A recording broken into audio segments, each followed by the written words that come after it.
Indian bison का शिकार करने वाले 2 आरोपियों की गिरफ्तारी की जा चुकी है। इसके साथ ही अन्य हुए शिकार को लेकर भी पूछताछ अभी जारी है। इस मामले को लेकर वन मंडल अधिकारी के द्वारा आज प्रेस वार्ता का आयोजन किया गया। उसके साथ ही उन्होंने पूरे घटनाक्रम की जानकारी दी। हम आपको बताना चाहेंगे कि लोहारा क्षेत्र अंतर्गत एक तेंदुए का भी शिकार होने का मामला निकलकर सामने आया था। फिलहाल इस मामले में जांच जारी है। आखिर पूरे मामले को लेकर वन मंडल अधिकारी ने क्या कुछ कहा है, जिसे लेकर हम पहुंच रहे हैं आपके पास। आप बने रहे खबरी योद्धा के साथ। सोनझरी सर्कल पड़ेगा, तो वहाँ पर एक तेंदुआ के अवशेष हमको मृत अवस्था में मिले हैं। तो जो पीएम उसका कराया गया प्रथम दृष्टया रिपोर्ट आई नहीं है, लेकिन प्रथम दृष्टया जो डॉक्टर साहब वहाँ पर आए थे, यहाँ की जो जिला स्तरीय चिकित्सा समिति होती है, तो उन्होंने बताया 10 से 12 दिन का वो पुराना है। उसमें नख और आपके दांत भी उपस्थित थे। कोई शार्प ऑब्जेक्ट का उसमें निशान नहीं था, ना ही कोई जलन का उसमें निशान था। तो उसका किलिंग जो मरने का कारण है वो अभी सुस्पष्ट नहीं हो पाया है, लेकिन हमारी टीम जो है वो जांच कर रही है। एक राज्य स्तरीय हमारी उड़नदस्ता टीम भी आई हुई है जो लोहारा में निवास कर रही है अभी, और एक डॉग स्क्वाड की भी टीम वहाँ स्पेशली है। जो प्रकरण है उसमें हमने पंजीबद्ध तो किया है अज्ञात प्योर का। उसमें एक अभियुक्त को शक के बिना पे हमने हिरासत में भी लिया है। बीसे साहू नाम है उनका, और उनके घर पे भी ये जीआई तार है। और जो गांव वालों ने बताया कि उन्होंने पहले भी अपने खेत में या फिर उसके आसपास भी मतलब ये करंट बिछाया है। तो उस शक के बिना पे हमने न्यायिक हिरासत में भी उनको लिया है। कल उनकी रिमांड मिली है, उसमें और खोजबीन चल रही है। 2-3 नाम और आगे आए हैं, रोज टीम हमारी जा रही है, लेकिन वो 2-3 नाम अभी मिल नहीं पाए हैं। तो एक बार वो विवेचना पूरी हो जाएगी तो उसमें और स्पष्टता से बोल पाएंगे हम। मीनवाइल उसमें एक तो और लेपर्ड के पग मार्क्स, और कल जैसे गाय के शिकार करने का प्रयास करते हुए भी लेपर्ड की फोटो आई है। लेपर्ड की नहीं, मतलब गाय के शरीर में नाखून के निशान आए हैं। उससे ये भी हो सकता है कि वो इनफाइटिंग का भी शिकार हुआ हो लेपर्ड। आज ही की सुबह की बात है कि वहाँ टाइगर पग मार्क भी मिला है। 292 हमारा कच्छ क्रमांक है आरएफ का। तो हो सकता है कि वो जानवर की तादाद बढ़ने से भी वो आपस में भी कुछ उसमें हमला हुआ होगा। तो अभी सुस्पष्ट नहीं हुआ है कि किलिंग किस लिए हुई है, लेकिन विवेचना जारी है। जैसे ही पता चलेगा तो फिर आपको उसको अलग से बताएंगे। विवेचना कल उसका रिमांड आया है। आज वो कल ये वाला प्रकरण हो गया था। पुराना मामला बताया जाता है, वैसे हल्ला तो कब से था? नहीं, 4 दिन पहले हमारे संज्ञान में आया है। विवेचना तो सड़ गल गया था पूरा मेरे ख्याल से। न्यायिक हिरासत 10 दिन से ज्यादा हो गया हल्ला की मांग कर। लोगों के कहने में बातें चल रही थी, बट खुलासा नहीं हुआ था। तो ऐसी क्या चीज है जिसको छुपाने की कोशिश की जा रही है? छुपाने की कोशिश नहीं है। कल हम उसकी प्रेस विज्ञप्ति दिए रहते, लेकिन कल ये वाला प्रकरण आ गया तो हम यहाँ पर बैठ नहीं पाए और आपसे मतलब साझा नहीं कर पाए। आज वो दोनों प्रेस विज्ञप्ति उसकी एक साथ बनाएंगे हम, वो उपस्थिति नहीं हो पाई। आप अपने जीरो जैसे अभी अखिल भारतीय बाघ गणना हुई, तो उसमें एक हर्बीवोर सेंसस भी होता है। तो उसके अंतर्गत मतलब उसकी गणना आ जाती है। जो उसमें ट्रांजेक्ट वॉक होता है उसमें आती है। अलग से बाइसन की गणना नहीं होती, क्योंकि हमारा एरिया सीमावर्ती एरिया है, फेन सेंचुरी का कान्हा एरिया का।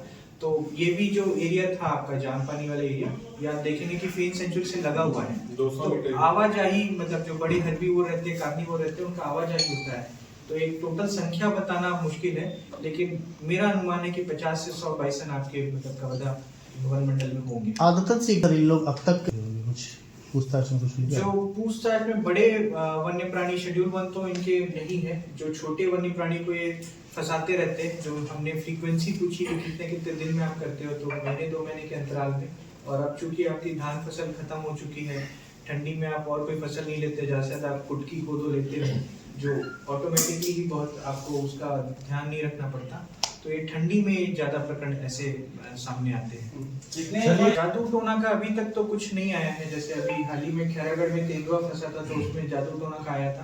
तो जादू टोना का अभी तक के तो हमारे संज्ञान में नहीं आया, लेकिन संभावना को नकारा नहीं जा सकता। सर जैसा आपने बताया कि जो हमारे पास साक्ष्य है उसमें तो जंगली सुअर का और मोर का दिख रहा है। बाइसन आपका कल का केस है, इसके अलावा और कोई साक्ष्य नहीं है। बाकी आगे इनसे फिर पूछताछ चलेगी, जब न्यायिक रियासत में लेंगे तो पूरा उनकी जो प्रक्रिया चलेगी तो उसमें कुछ और निकल के आएगा। विभागीय जांच बैठाई, क्योंकि वो पहला मामला आया था तो उसमें विभागीय जांच बैठाई थी। उसमें त्वरित हमने किसी को सस्पेंड नहीं किया था। विभागीय जांच की जो भी अनुशंसा रहेगी तो उसमें भी जो यहाँ पर किए हमने त्वरित, क्योंकि ये दूसरा तीसरा मामला है और उसी के पास में चिल्फी परिक्षेत्र आपका बहुत दूर नहीं है।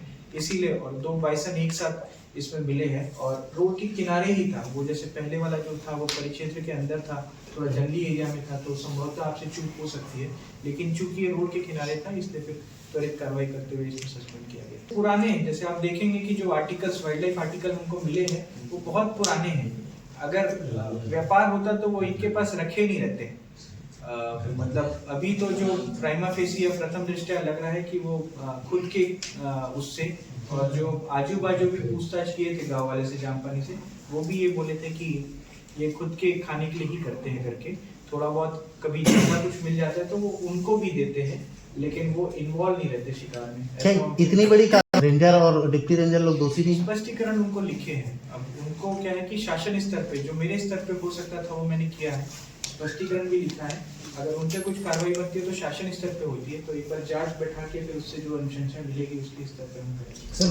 हमने एक पूरे वन मंडल में एक कॉम्बिंग ऑपरेशन, मतलब पूरे वन मंडल को थोड़ा सर्च करने के लिए एक, जैसे एनजीओ है नोवा नेचर, उनके साथ भी हमने बात की है, जो उनकी टीम बुला के हम पूरे महीने भर तक के हमारे एंटी स्नेयर वॉक होता है, आप पूरे जंगल में चलते हैं मेटल डिटेक्टर लेके, ताकि ये सब जो नंगी तारे रहती है वो आप डिटेक्ट कर पाओ, जितने फांदे बना के वापस के जंगली जानवर को फंसाओगे वो आप डिटेक्ट कर पाओ और उसको पहले से ही आप पकड़ पाओ, और जिसके फंदे हैं उसको आप जेल भी भेज पाओ। क्योंकि हमारा जो प्रावधान होता है सेक्शन 9 जो हमारा कहता है, नॉट ओनली मतलब वो किलिंग एनिमल के लिए वो प्रावधान है, बट इंटेंशन ऑफ किलिंग के लिए भी, आपकी मंशा भी है, आपके अगर घर पे भी ये चीज पाया जाता है जिससे जंगली जानवरों की कुछ नुकसान हो सकता है, क्षति पहुंच सकती है, तो उसमें भी हम उसको बुक कर सकते हैं। उनकी जो पदस्थिति रहती है वो शासन स्तर से ही होती है। मेरे मतलब जैसे जो अन्य जिलाधिकारी रहते हैं उनके पास पावर रहता है अधीनस्थ को चेंज करने का, मेरे पास वो पावर नहीं है।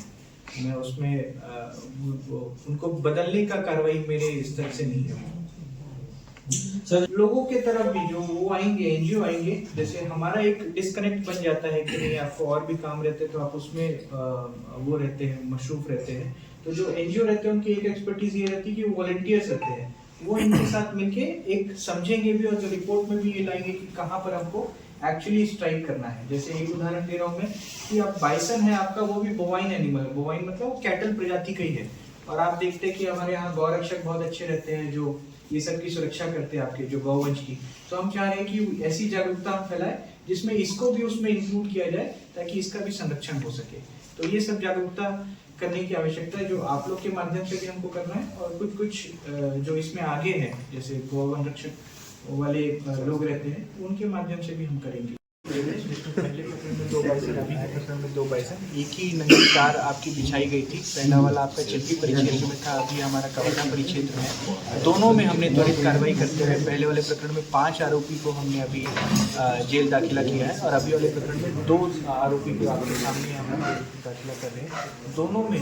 दोनों केसों में जितने भी अभियुक्त हैं सभी ने अपना जो जुर्म है वो कबूला है, और उनका बाइज्जत उसमें नियमपूर्वक हमने बयान लिया है, जो अब कोर्ट में जब चार्जशीट फाइल होगी तो निश्चित ही उसमें 3 से 7 साल की जेल होगी उनको। लगातार मौत का वजह क्या है सर? क्या विभाग लापरवाही बरत रही है?